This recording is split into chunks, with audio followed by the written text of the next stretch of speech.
গরম লাগা দুপুরে যে পদ্ম ফোটা পুকুরে পরিষ্কার এবং স্বচ্ছ পানিতে বাঙালি সংস্কৃতির একটা অংশ হিসাবে মানুষ গোসল করে, সেই একটা ধারাবাহিকতায় রাজশাহী কলেজের ভিতরে এই সুন্দর পুকুর এবং পদ্মকে লালন পালন করা আছে, পরিষ্কার স্বচ্ছ পানি। আর এখানে বাঙালি সংস্কৃতির একটা অংশ দেখানোর জন্য, প্রদর্শনের জন্য সুন্দর পরিবেশটা।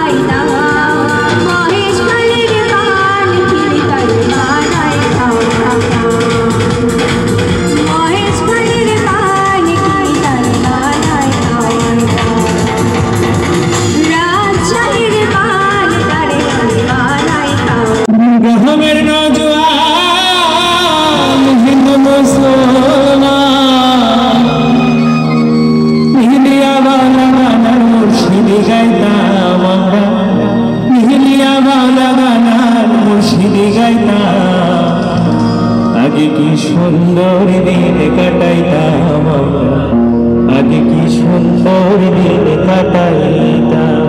গান নিয়ে আসছে আলিকা ফাহমিদা প্রজ্ঞা, ইংরেজি বিভাগ, সম্মান ৩য় বর্ষ। রাজশাহী কলেজে পয়লা বৈশাখ উদযাপন উপলক্ষে বহু ছাত্রছাত্রীর আগমন ঘটেছে। এখানকার পরিবেশটা রীতিমতো জাঁকজমকপূর্ণ পরিবেশ। এই পরিবেশে দেখা যাচ্ছে যে পয়লা বৈশাখকে বাঙালি সংস্কৃতির একটা অংশ হিসাবে ধরে নিয়েছে সাধারণ ছাত্রছাত্রী ও ছাত্র অভিভাবক।